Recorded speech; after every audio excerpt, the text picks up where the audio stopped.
All right. I think are most people back in? Yeah? Pretty much? Okay. So now that we've had the birthday cake, the real treat actually is the following session, the closing session, in fact. Thank you so much. We will do all of our more thank yous at the very end for a wrap up. But I want to take us all back to 2010. We had the longest annual solar eclipse of the third millennium that occurred in January. We had a tragedy named the Deepwater Horizon oil drilling platform explosion, killing 11 people, doing far more environmental damage than we can even begin to count. There was a 24-hour flight that was made in 2010 that was made completely by a solar-powered plane. Pretty exciting. What also happened in 2010? WikiLeaks happened. After WikiLeaks, the Arab Spring. Those of you who are around then, and you know the background of the Arab Spring, I want to use this as the segue into how we became all to gather here today. The Arab Spring, the dynamic explosion of social media, driving political change, driving economic change, change that we will not yet even know today or maybe in the next few years. The Altmetrics Manifesto, as of this year, is 5 years old, and the original writers of the manifesto are here in the same room for the very first time ever. Dario Tarabelli, Cameron Nayland, Jason Priam, Paul Groth. They were all researchers back then. Dario was a behavioral science and social computing researcher. He's now the head of research at Wikimedia Foundation. Cameron Nayland was a biophysicist. He's now at Curtin University, a professor of research communications. Jason Priam was an information scientist. He's now the founder of Impact Story. And Paul Groth, a computer scientist, is the disruptive technology director at Elsevier. So, given that you four have never been in a room together before today, actually before this conference, how in the world did this manifesto come together? I'll open it up to you guys. It's Jason's fault. So I think some people know, which I've always been pleased about, that Altmetrics, the word, I think was first publicly unveiled in a tweet. So I sort of liked this word Altmetrics, and I thought there's a lot of other people doing interesting research in this area that don't maybe have a good word to bring them all together or a good concept to bring them together. And so I was interested in doing my dissertation about this, so I was reading quite a lot of disparate, tracks. And so I had read Dario's work, Cameron's work, and Paul's work, and all three of them had done very early work about, relating to what I think now is often being called Altmetrics. And so I thought, well, this is great. So Dario had done this thing called soft peer review, which is a term I still love, about using bookmarks. Stop me before I totally miscategorize your work. But about using bookmarks to help us understand what papers would potentially be influential. Cameron had written a thing with Shirley Wu about article level metrics and the future of scientific communication or something like that. Yeah, something along those lines, but about how article level metrics could potentially be influential in science communication. And Paul had done a paper about research blogging. And all of these were ones that I had really loved, and I thought, well, it'd be great if I could work together with these three guys, bring them together. This is a good moment for us to maybe crystallize what's potentially like a nascent trend in research. And so then I spent some time convincing them to join me, and they did, and then we wrote this thing, and then that was it. Okay, that is the very polished version. I want the dirty secrets now. All right, so dirty secrets. A little bit of context first. So about the timing of this, in 2009, 2010, there were some paradigms out there that were already quite established. Counter was already a pretty serious thing around that time. Citation-based ALM also were pretty reputable and in good shape. And so I think that was a time where collectively, like a group of people going beyond the four of us, we're seeing the potential of mining data and extracting signal from the richness of traces that are provided by the social web. And so we all got excited around this time, but there was obviously work done before around usage factors. There was a ton of work around the change of granularity from the journal level to the article level, and now the explosion of interest for social media and social web. I think many things came together around this time. And also, I think earlier too, you have to definitely give a lot of credit to Mike Thelwall's webometric work and other people who were doing webometrics at the same time. Like that was, sort of web 1.0 version of a lot of what we were doing. Super important for sure. That's right. And so, let's see, dirty details. 2010, so Science Online London was really, to me, the catalyst moment where this started to happen in earnest. Jason reached out. There are some embarrassing quotes somewhere that behind me that at some point we should share, go through. But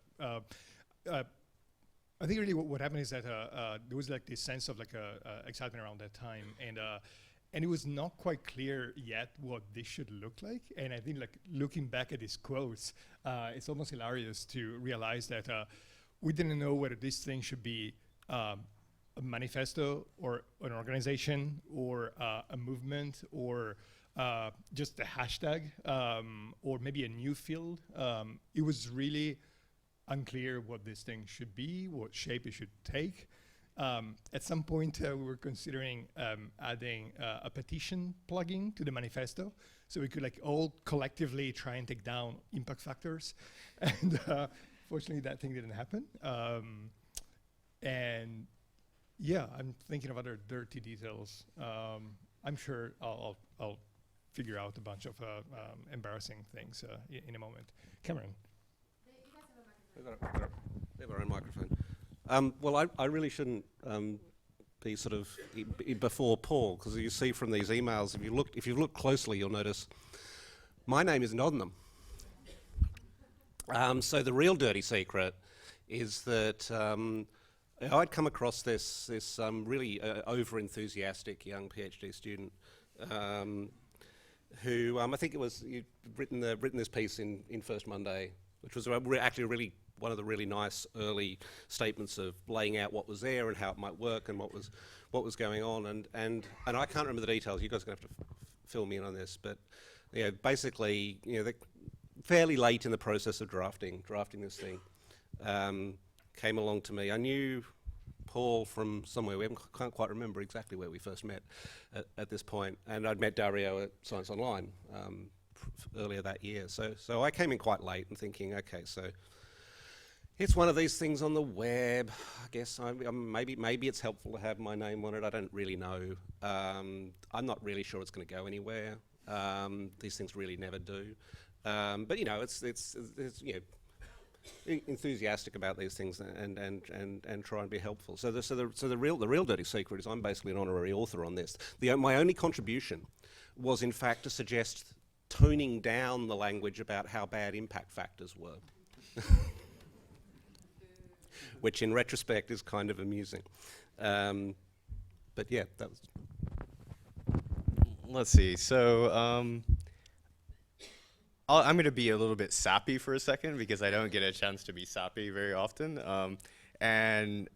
So I met Jason actually in North Carolina at a dub conference, and I said to him, man, you could be the Linus Torvalds of this field, right? This is, your work is really awesome. And I was chuffed that he invited me to, be part of the manifesto, which he had kind of outlined and written with Dario pretty much already before I got some comments to it. And so my grand contribution to the Altmetrics Manifesto was to say to Jason that we should publish this in the scholarly kitchen, which you'll see up there. No, and we made some contributions around the diversity of this, and I wanted to just say thank you to Jason for sending me that email. Really, I mean, it's this weird thing about Altmetrics. I mean, you guys are all here. It's fundamentally changed my life, right? I don't think I would be in the particular job I would be doing, or doing a lot of the other things I'm doing, because I hadn't had my name on a web page on the internet, right? So my grand contribution was that we should have published this in Scholarly Kitchen, and if not in Scholarly Kitchen, in a Oh, in a reputable journal. Right. And not on the web. So now what do we want to talk about? I think it's interesting. I don't know. You can go back and think about these things, but the word itself became part of the story. Became a company name. Became something that really I think drew a community together. Ultimately, there was a disparate groups of people doing different things. And many of you were at the meetings where we were having those conversations, and it was, I think, in many ways a real stroke of genius to find a term that we've argued about since it was first coined, about whether these are metrics and whether they're alternate or complementary, or as someone pointed out, of course, it's a really bad choice. Alt is a really bad choice of words if you have a German audience, because it kind of means the exact opposite of what was originally intended. So, I think there's a lesson to be learnt in the way in which words shape communities and bring us together, and in some cases pull us apart.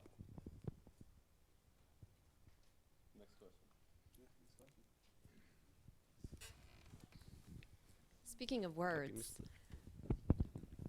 my anecdote is that I actually very vividly recall an example of the latter where it wasn't that we were pulled apart, but it was late.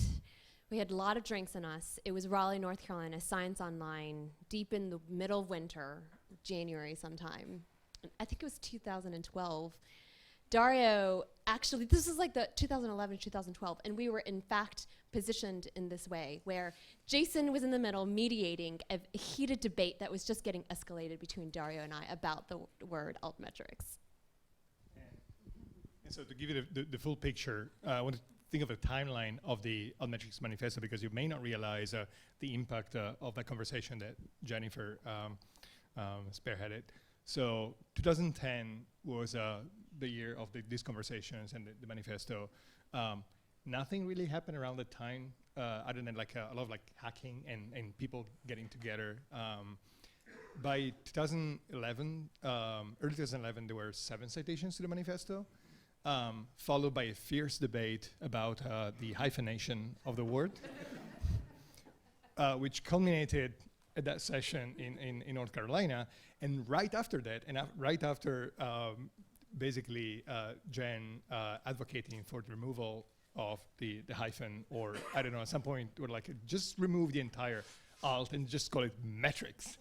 At that point, something happened, and the momentum for this started like really taking off, and we went from like a web page to something that got 300 citations in Google, or almost 300 citations in Google Scholar. And I have a few fun things to mention about the citation-based impact of this document. So first off, the irony of talking of citation-based impact about something he's advocating against or beyond citations. See the slides? Oh, yeah, hang on, will it go?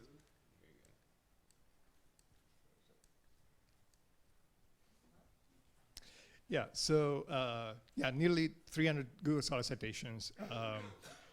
Something that is, so citation-based impact of a work that is not a traditional scholarly publication, doesn't have a canonical citation. Turns out that according to Google Scholar, there are 22 different ways of referring to the Altmetrics Manifesto, which is fascinating. It also doesn't have any kind of unique identifier, meaning that it's completely invisible to most Altmetrics services. So we can get Altmetrics about the manifesto via any of these services. How come each of you got a different number of citations on the same manifesto? Oh, because There may be issues with data quality. We should perhaps think about standardizing, normalizing some of the numbers. Oh yeah, because I think I've gone through like the identification of these like miscategorized citations, which you can find if you click on the highest quality number there.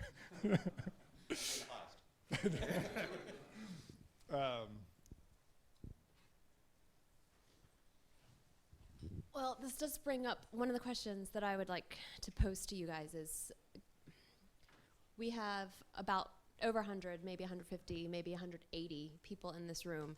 That is a particular type of influence that the manifesto has instantiated into the world or enacted in the world.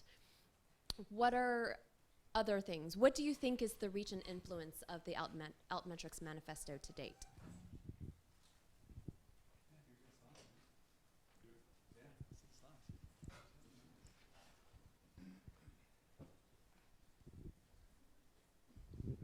Well, I guess so. Well, Dario put this slide together. So this is just Google Trends, which of course is also highly accurate, precise, and informative data. But it's interesting. It was interesting to me that there was this really is on a level with bibliometrics. That's kind of an interesting result in its own right. It's all hype. It is all hype. Buzz. Well, that was the previous comment. So this was again another. This is one of the comments on the document. So it seems like some of these issues just don't go away. We keep coming back to the same ones over and over again. It's as a hashtag. I mean, you're saying should it just be a hashtag? As a hashtag, it's been. This is like the top. Just the most recent 100 tweets yesterday because I couldn't be bothered paying for an actual proper report. So that's kind of interesting that over the course of a couple of hours, that hashtag supposedly reaching 250 odd thousand people, or at least roughly speaking that. And also, I think kind of interesting from my perspective that that's a lot more certainly than our Twitter followers between us. Despite the fact, in a sense, there's also a very real sense. I don't know when. I was certainly on Twitter at the time. I think it's probably one of the impacts it's had is sort of increased. It's been a direct factor in increasing our followers. I think, which is an interesting sort of circularity as well. Yeah, I wanted to add a few more. That's a particularly self-metric to mention, and I appreciate that. Thinking beyond just what increased followers you might have or what job you have now gotten thanks to having been an author. Think broader. Tell me about the societal impact, the impact to how researchers get tenure promotion or know about work, or all of the things that we've been talking about today. Yeah, so I just want to add a few more numbers.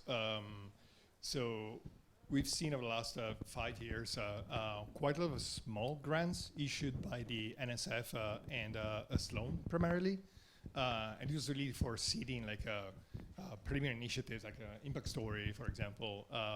And a large number of initiatives really meant to see the development of infrastructure and the standardization around Altmetrics. So the total amount of dollars awarded is $2 million, so it's not huge by today's standards, but I think it was really critical in bootstrapping this movement.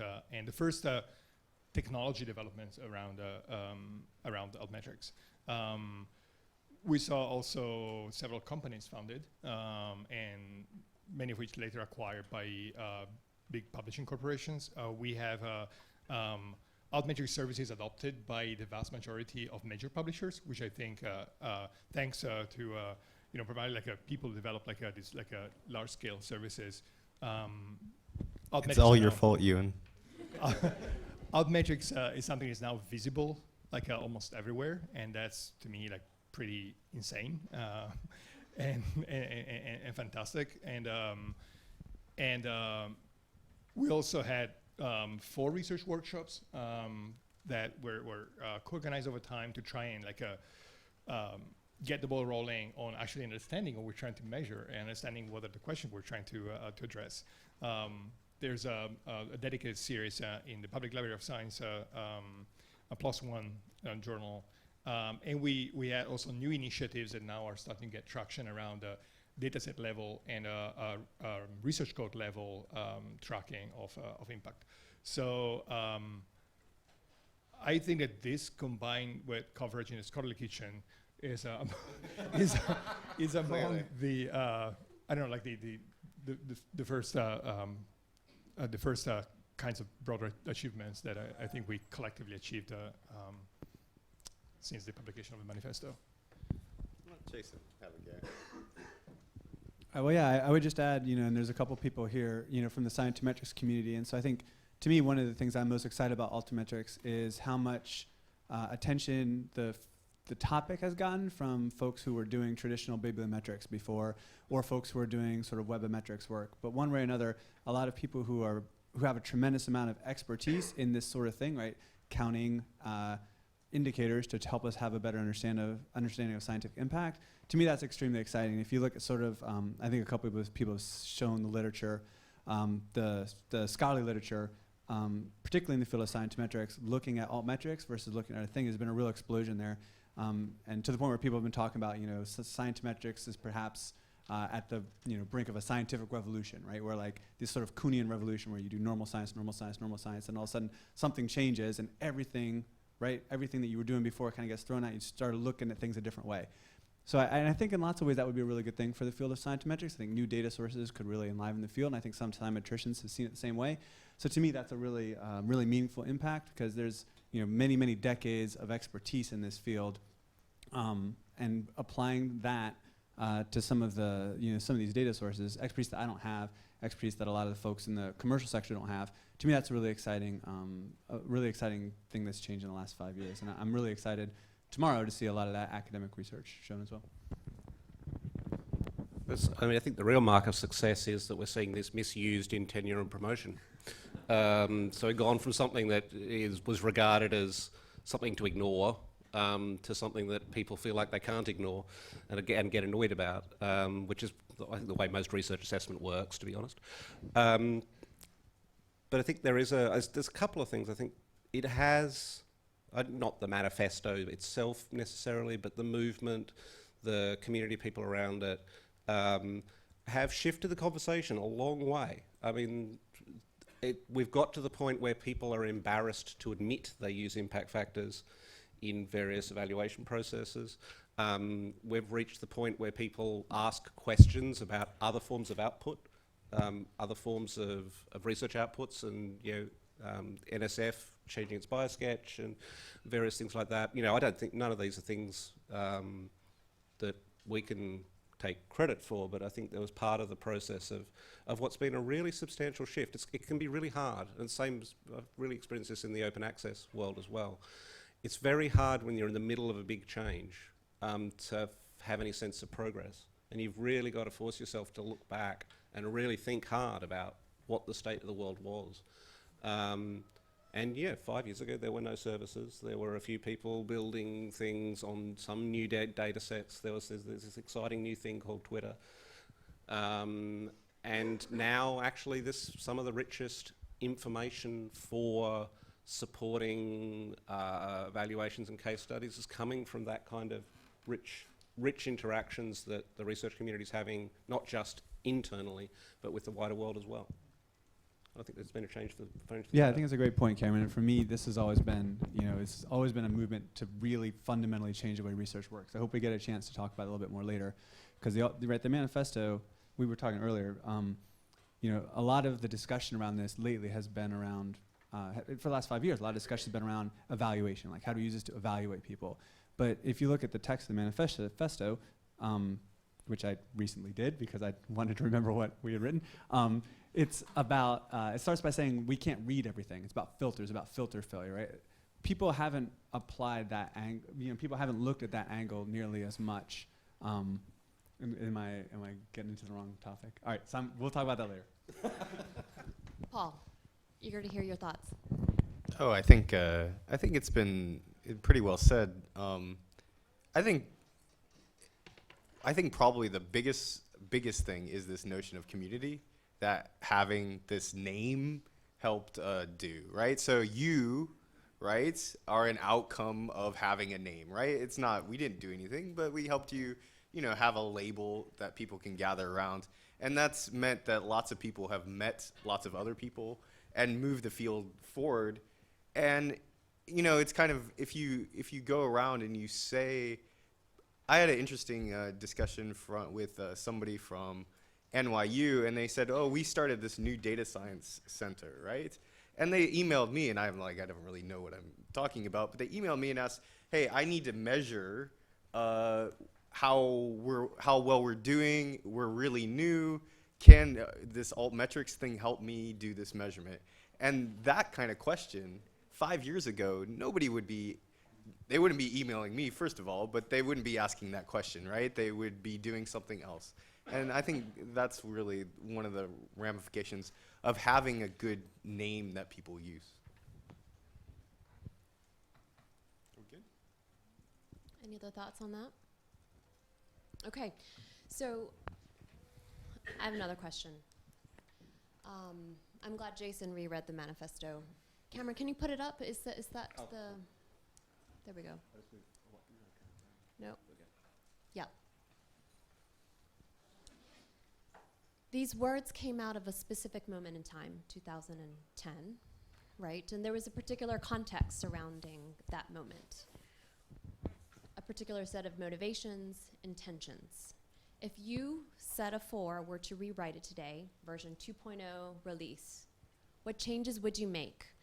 What do we as a community need today from where you sit?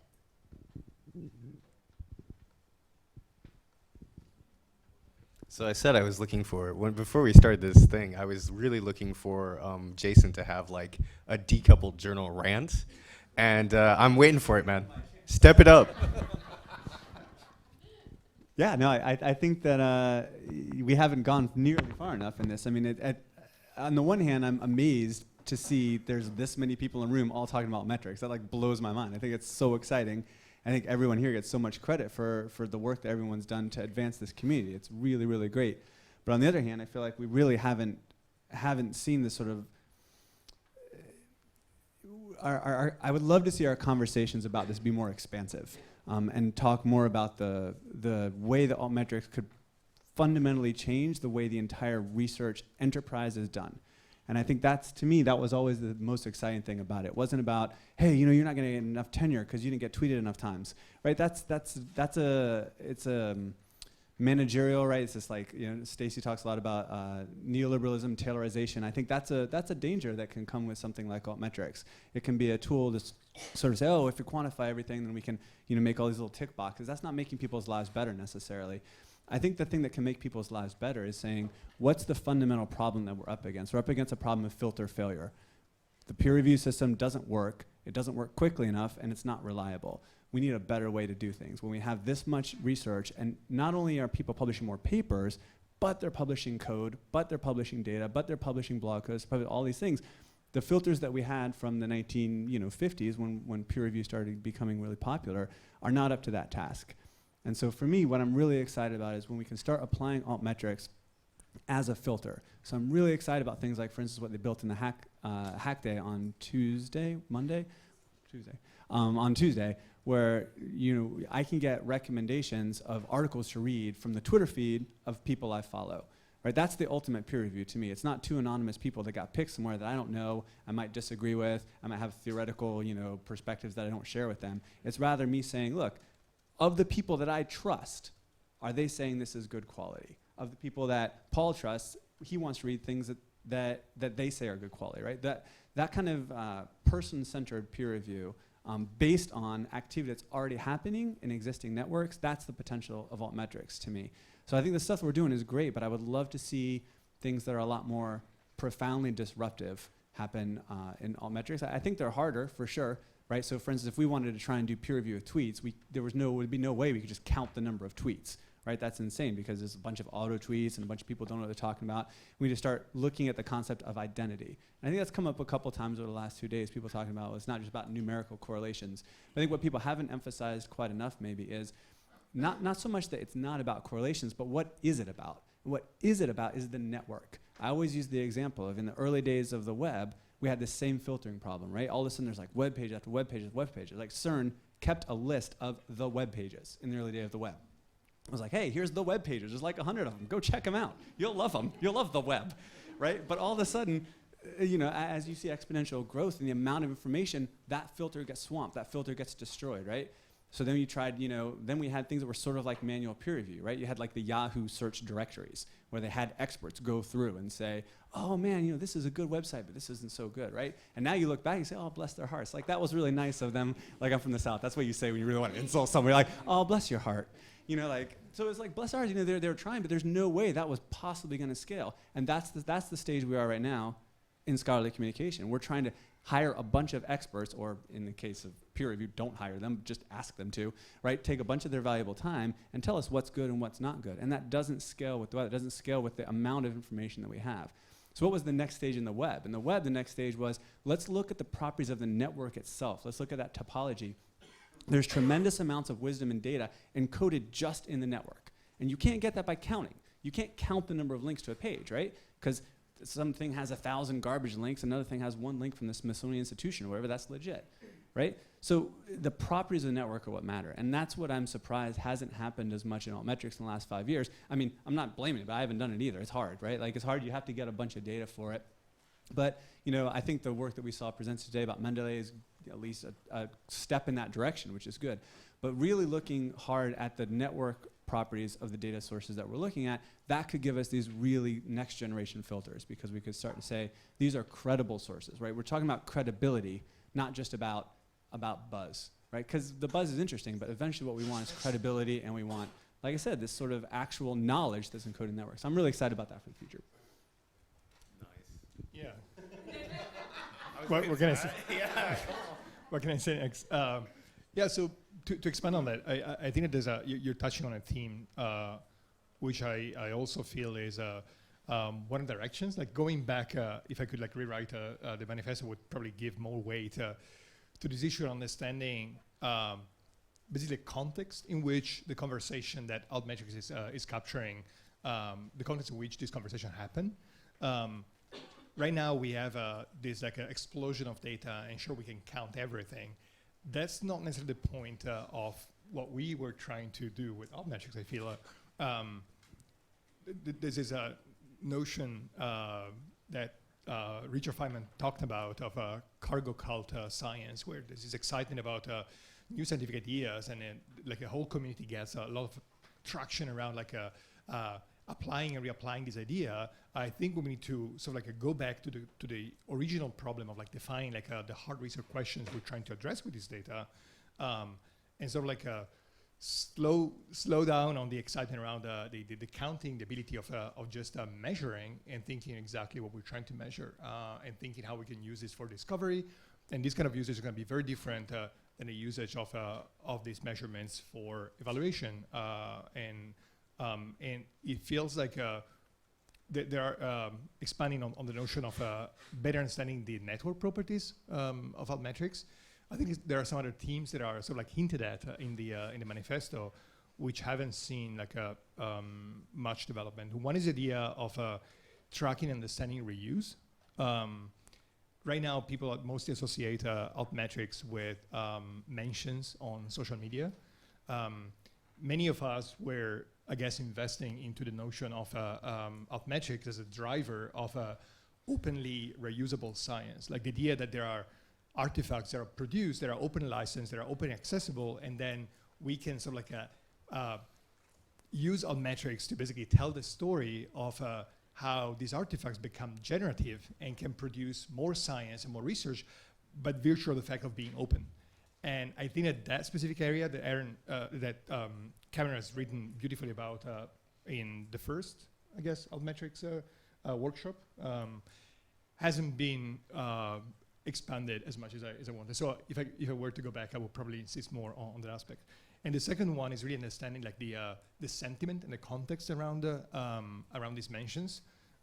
So one of the themes we hinted at in the manifesto is the idea that citations don't necessarily carry the value or the context in which they're generated. So citation can basically mean many different things. And with Altmetrics, we have the opportunity of basically contextualizing these mentions and really understanding the typing and the nature of these events. And I feel like we haven't done much progress on that front either. The last thing I want to say is not so much about research, but it's about the sort of like a economic landscape of Altmetrics. There was one principle that we all felt very strongly about back then, and I'm reading a quote from Manifesto. Altmetrics are fast, using public APIs to gather data in days or weeks. They're open, not just the data, but the scripts and algorithms that they collect and interpret it. And I feel like that vision or promise of an open ecosystem that later on, again, Cameron, Jennifer, and Jeff wrote about in their open scholarly infrastructures, really didn't get much traction. It's fantastic to see that so many companies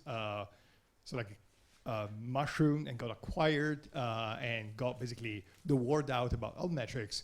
I feel like we're not necessarily better off when it comes to shared infrastructure that generates data that services and applications that researchers can reuse today. With some exceptions, Crossref is doing a tremendously important work. So kudos to you guys about the work you're putting into the DET project, and DataCite is also pushing on the same mission. I think it's really important that we rethink about the notion of the shared infrastructure that allows all these services to exist today. So I guess in 2010, I was a biophysicist. Now I'm in a humanities department. So I've gone from wanting to measure everything to worrying about telling stories about things over that time frame. And I think if I was looking back at the text, I think there's an element of that idea of telling stories, using this as supporting evidence to make a case about why a piece of work is interesting or what's going on or who's using it. But I think that could be a lot more strengthened. I think even the word metrics has become that this is somehow about the numbers or the counts or even the network. It's that's actually what we care about. It was never what we cared about. What we've always cared about is the question of what is the underlying process through which ideas, concepts, innovations move from the outputs of research into the places where they get used, reused, and applied. And I think we had quite a discussion on Twitter yesterday about terminology and whether we were talking about errors and aggregations, and we just didn't really have a language to talk precisely about different ways of managing and looking after the data, which I think is something we desperately need to work on. But I think there's a deeper thing. We need to have a real conversation about what it is we think we are measuring, not in the sense of do tweets measure scholarly attention, but in the sense that there is a signal that is made up of a Mendeley bookmark followed by a tweet followed by a site at some distance of a couple of months, and that is a signal of a particular scholarly process, which is different from the process which might be signalled by, for instance, a Facebook like, a mention in the mainstream media, and then a shift in policy or legislation. So these are different processes, and it's the processes themselves that are what matters. And what I find really exciting is that it feels like we're on the verge of having enough data at our fingertips to start asking some of those questions and to really explore how it is actually that knowledge is going places. How does that happen? Because we tell ourselves stories. We've never really had any evidence for them. So the one thing I definitely wouldn't change is the last sentence in that first paragraph, and it's kind of the emphasis, and it's kind of what the manifesto was actually about. Again, it's interesting what people cite it as saying. It's interesting what people think it says. What it really was a call for more research. And we still need that. I mean, there's been a lot of great work done, but there's still a lot more work to do. So I think that still follows. Yeah, I actually wouldn't change much about the manifesto writing it now. I think if you look at it, it's quite funny. There's only one kind of almost throwaway sentence about evaluation in the whole thing. Most of it is about filters. Most of it's about understanding that research isn't writing a paper, right? Research is a lot of other things. And it's mostly about making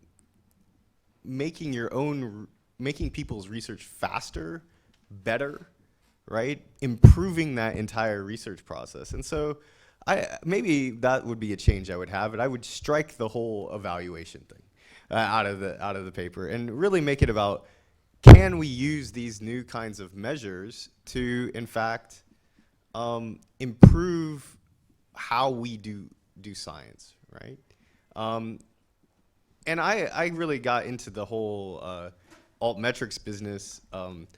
My core kind of research is data integration, right? And I always thought these altmetrics, that's a real interesting area for data integration, right? It's super hard, as you said. And I kind of feel a little bit disappointed that 5 years on, we have like one less data source that we use, right? We got rid of friend feed, right? And now we have Twitter and Mendeley and Facebook and these mentions. You're starting to see some good work with like policy proposals. I know we have a bit of Taylorism in the room who's doing policy proposals. But I would like to see a lot more deeper data about the entire scientific process, measuring that and fueling that back. You know, what am I doing in my lab every day? Can I publish nano-publish things and use that to improve those sources? And so I would probably strike the whole evaluation thing and focus on that. It goes without saying that if we were to write it again today, we'd send it to Nature. Well, I think Cameron and Paul both brought this up. It's a good point. Is that we mentioned in the manifesto, and I would love to see more attention given to the fact that Altmetrics it's always been a little bit difficult to tell this story because there's two sides of it. There's different metrics on established products, right? So you've had articles forever. How can we measure the impact of those articles better? And then you also have metrics on brand new kinds of products that didn't really exist before because you need computers. So code, data sets are the big one, but then there's a lot of other smaller things, sure, like blog posts, even tweets themselves, right? There's these two sides of altmetrics. I think, understandably, people tend to focus a little bit on the article one. I think it's very hard to tell a person both sides of those at the same time. Hey, there's all these new products you've never heard of, and we have these new metrics to measure them. And it's like, blah, like they don't want to hear all of that at the same time. But I would love to see more work on stuff to measure the impact of non-traditional products, because I think, as Paul and Cameron both said, increasingly it's what we want to measure what research is, and research is not a paper. A paper has been one of the products of research, and for a long time it was the only kind of viable product of research. But now there's so many other different products that we can measure. To me, that's really exciting. So something that we were hoping to roll out today, but we'll hopefully keep an eye out next week, is DEPSI. Ask me about it later. I'll show you an example, but it's a way to track impact of software. So that's something we got a grant from the NSF to do. And I'd love to talk more about that later with anybody who wants to. But I'm excited to see stuff that we saw earlier, the Harvard stuff, measuring the impact of data, measuring the impact of software. To me, that's really exciting. And it's not just saying, hey, here's these other second-class other things that we can also measure. Instead, it's saying, hey, let's think about what is a product of science investigation differently. Let's not say there's the real one and then there's other stuff. Let's say there's the products, and they're all going to have different ways to measure them. To me, that's one of the most exciting and transformative things about altmetrics. And I think that measure would allow us to do interesting interventions. I really loved the talk yesterday about the Northwestern. I'm blanking on your name. Christy, thank you. That was fantastic because it's about the interventions we can make. So can we do better team formation? A hobby horse I get on is I think science is a team sport, and we treat it often like it's boxing. And can metrics help us, derive those teams, make cooler teams, measure the effectiveness of teams? I think we talked a lot about we had lots of conversations in the early days about the money ball of scholarship. And what we want to do is really make an Oakland A's for science, right? Everybody has different skills. Can we bring them in to make better science, to do things that really have those kind of big impacts? And I think what's interesting and appealing now, and what's shifted, and it's shifted a lot, is 5 years ago, that was the data wasn't there. I mean, there were bits of it. It was scrappy stuff. But if you think about, as my hobby horse, is that we need to think about this as a multi-channel digital signal processing problem. There's very good systems for taking large data sets that are some sort of signals coming out of a complicated system and helping you to process those to try and understand how many processes they are, how diverse they are. Those are the kind of things we could do, and we really couldn't do it before. So I think that's still remains to me the most exciting bit, that we're now on the verge of having enough data to do these things. And this being said, there are also huge areas that are completely opaque to Altmetrics. So there was earlier today this talk about the societal impact of science, right? And so understanding how research papers are used in industry, in communities of practice, how they're used by students as part of educational materials. Right now, we cannot measure all of these types of uses, and I think there's a big challenge to figure out ways of extracting this data, aggregating this data, which is going to be much harder than extracting signal from Twitter or Facebook. And one thing, just the statement that has to be made, because we always say it, and then I don't know that we actually do very much about it, but I know if one's still in the room, you'll kill me if I don't say this. We need to take very seriously the difference, geographical differences in the services and systems that people are using, and indeed whether people are actually doing things online, whether they're doing the same things online. We know, and one's done some really nice work on this, that the kinds of signals you're seeing, the kinds of activities you're seeing in the developing world, in different geographical places, in different cultures, in different languages, can be very, very different, and we're missing the vast majority of that at the moment.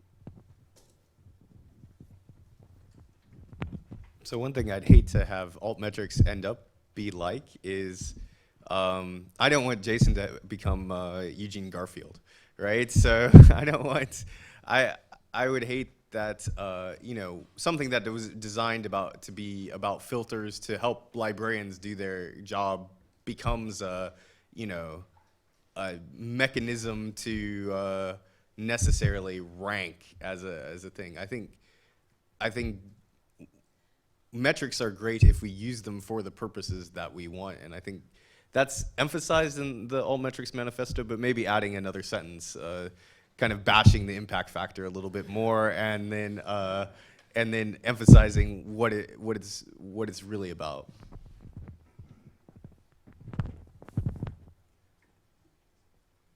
Well, if you're going to add that sentence, we can counter and have some words, since he was the one who removed it in the first place.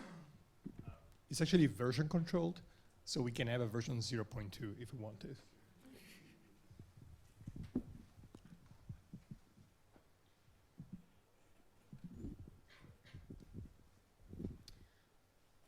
I think I would like to open up the room to anyone who wants to ask any questions. I'll run around, pass around the microphone, and the people up here can wrestle for the remaining microphone. Are there any questions or any comments about what you would like to see in version 2.0 of the Altmetrics Manifesto? 0.2.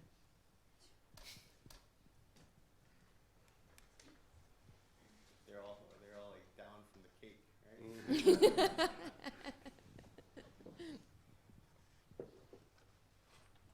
Well, manifesto authors, your work is not done. All of you in the room, your work is not done. In fact, in many ways, we're just beginning.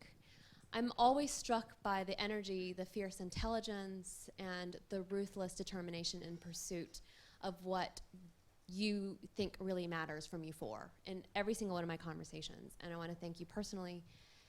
So thank you from the room too. This is amazing that 5 years ago this all started in one form or another. And by the way, I don't believe this story at all. So thank you. We've had tons of talk of things to do over the past few days. I'm going to have Mike come up and sum up all of the things that everything that's transpired. So, but thank you, Manifesto authors.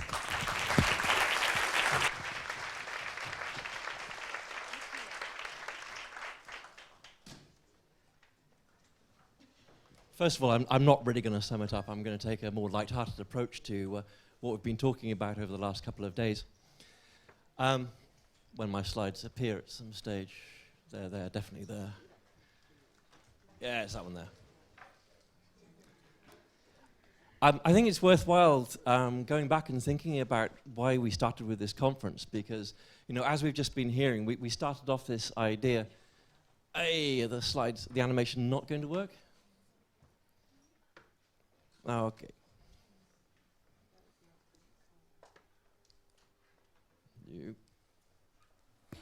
Okay.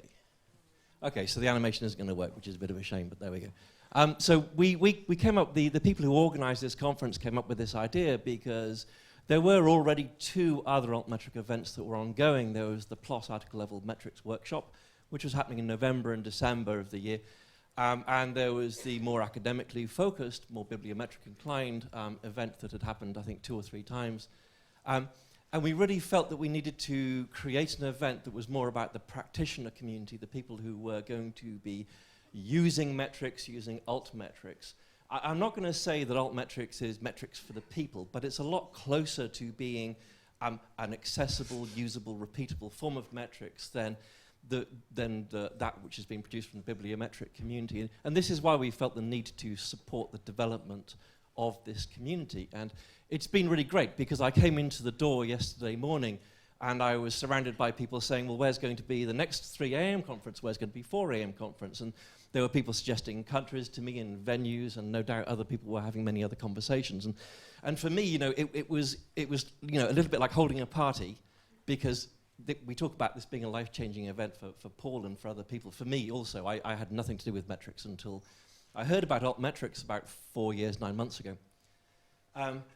So for me, life-changing event, it's like holding a birthday party, and all your friends are coming to the birthday party, and it's really exciting to meet people and hear what they're doing. And immediately they get into the door, they're saying, well, when's the next party going to be?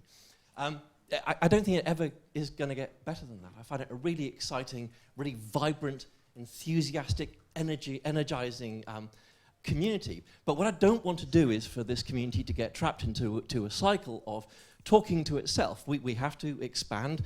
We will be developing. We will go from being altmetrics. I think that we're going to be merging with other forms of metrics, and I suspect perhaps in 5 years' time we won't be talking about altmetrics as a standalone thing, but we'll be talking about something like impact metrics or something like that, something which has got a much broader scope to it.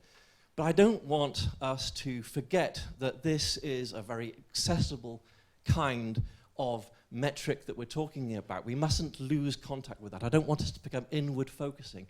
I want us to be able to take the message, and this is more directed at people who are practitioners than theoreticians. We need to be able to talk to people, to engage with people, because as has been pointed out, the numbers don't really sustain this as being the same kind of data that we use for bibliometric evaluation and so forth. So, I mean, in some ways it's fantastic, because 2 years ago there was a survey published, and I was trying to find the attribution for it and I couldn't, sorry. But broadly speaking, and the colors really don't work on here at all, 8% awareness of the term altmetrics in the librarianship and information sciences community 2 years ago. And now yesterday we see a presentation, it's 30%. And you know, this is a tremendous amount of growth, just in terms of putting the word out there, in terms of getting the phrase in front of people's ideas. But what we're not seeing necessarily is that this is being translated into actual usage, because again, according to the slides that we saw yesterday, in terms of collection evaluation, we're seeing very low people saying that they are involved in using altmetrics to perform that kind of evaluative process. And having seen some of these data before, if we're talking about 7-8% of people using it once, then we're talking about much less than 1% of the population using it on a repeated basis. So we need to be very careful about these figures. We don't want to get too wrapped up in the 30%, because we need to drive home all elements of the story. And this is one of the reasons, I think, why it doesn't, why we need to work on it. It's getting bigger. There's no doubt about it. The dynamics involved and the sources of altmetrics are definitely increasing. And sometimes I get depressed about this top figure, and sometimes I get really excited about it. You know, we see that 20% of new articles get some kind of social activity, and this is either phenomenal or it is really depressing, depending on how I'm feeling about the data, because of course this also means that 80% of articles get nothing at all. And some subjects get nothing, or next to nothing, and I find that desperately disappointing. You know, if you look at my poster out there, you'll see that engineers, it's called Engineers Don't Blog, we don't see any activity in the field of engineering at all, and for something which is so impactful, I find I'm kind of disappointed about that. So we need to do some work in terms of reaching out these forms of community, if it's relevant, because we have to, when we think about developing metrics, we have to compare that kind of number with the numbers we see in better known metrics. And again, just looking at brand new papers, so papers from 2014, over half of these have been cited already. Over 60% of them have been put into scholarly bookmarking applications. So these are very big figures and give a much broader spectrum than what we see purely from social metrics at the moment. But you know, it is up to us to talk about these and to encourage people to use them. So thinking about the specialist community, the altmetricians, if you like, we have a great deal of work to do to improve those tools. I mean, yes, there are the new paradigms. There are the new paradigms of network metrics that Jason just mentioned and that is being undertaken at various universities around the world. We need to gather more data. We're not seeing many more sources producing numbers, and it would be great to see that coverage. I'm really excited about seeing the Zotero data coming up at the end of the year, because I believe that will increase the scope and the coverage of altmetric data. And I hope that all other platforms continue to open up their APIs and to release the data. We need more research, we need more theory to understand these things as we go from being an idea to an emergent field to an established field, as we start merging with other fields to create new disciplines. We're going to see more of this kind of work. But this is relatively speaking, specialist work that is being done by people who are working full-time in this field. So I have 3 takeaways for people who are practitioners, and I do count myself as being a practitioner as well as many of the other things. My first takeaway is that we need to use altmetrics like Americans use cheese. In other words, put them on everything. Whether you want it or not, if you just want eggs and a muffin, you can still slather it in cheese sauce and make something else of it. But what I mean by this is if somebody says, you know, how is this paper behaving in terms of citations? Yes, absolutely, give the citations, give the impact factor, give whatever people are asking. But do take the time to see how is this journal performing in the mass media, or how many tweets have individual papers have. If you can enrich the message that you're giving, then people will be accustomed to seeing that kind of data. And as they see it, they will see other forms of communication. Other stories are being told from this data that we don't purely see from downloads or citation. But as I say in my last clause there, you shouldn't be covering the world in it. You shouldn't, well, it hasn't been tweeted, but it had 3 tweets. Sorry, it hasn't been cited, but it's had 3 tweets. I mean, there are ways of choosing how we think about communicating alternative metrics. Because the second point, it always goes back to this term, you know, altmetrics. People don't like the word altmetrics. Some people like the alt term, but there we go. Altmetrics are not sausages. They're not one thing. They're many different things. The data that derives from Site You Like and Zotero and Mendeley is a very different thing that derives from Facebook or Twitter or the mass media or downloads. These tell very different stories. And we do ourselves a disservice if we chop it all up and put it into one sausage skin and talk about it as being as if it's one single thing. That in some ways, you know, 2 Mendeley saves are worth a tweet.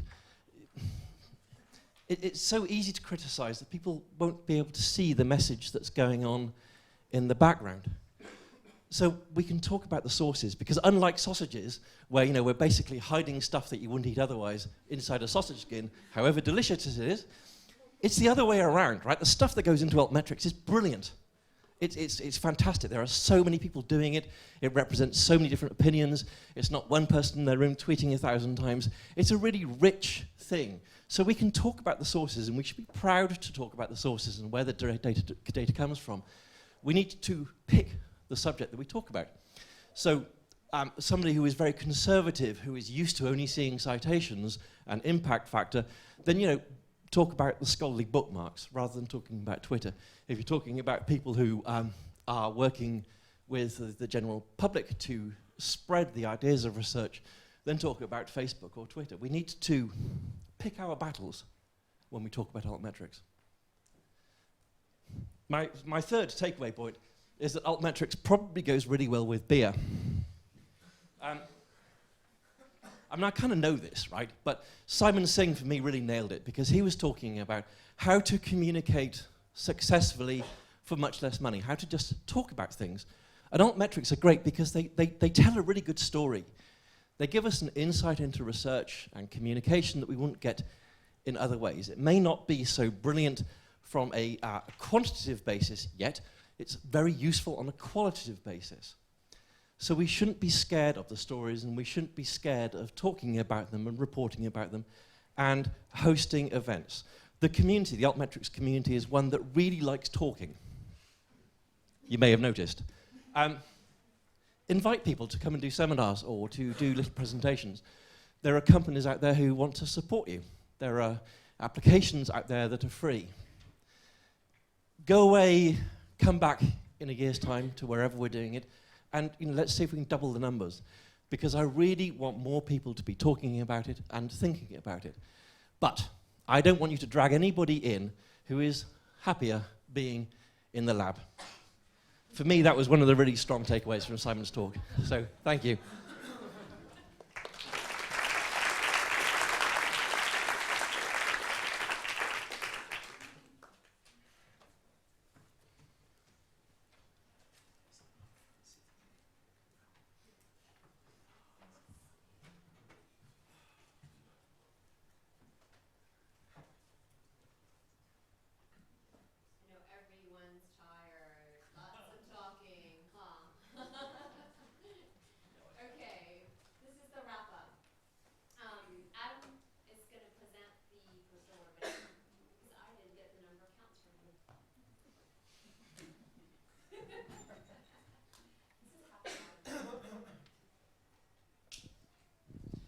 The poster award winners were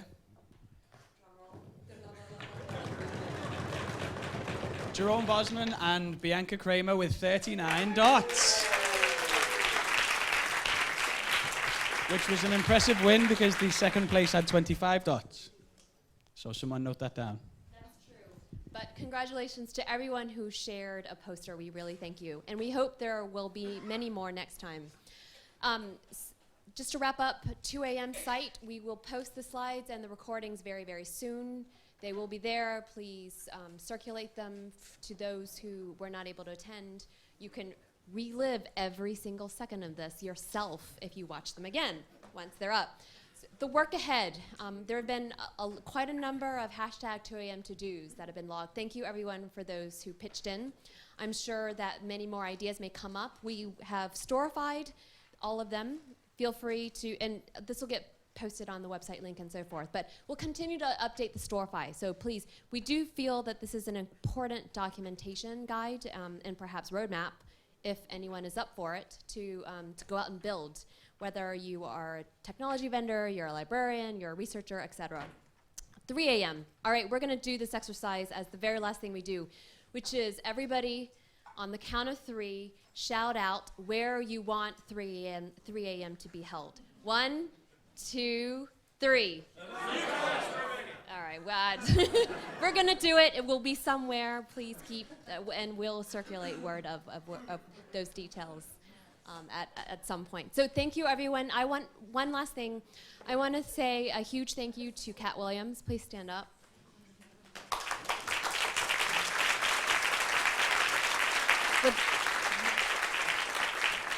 I guess I should have said why. So Kat was essentially the single point person who pulled everything together, especially all of the organizers who, are thinking about other things and not doing our jobs, helping Kat organize the conference.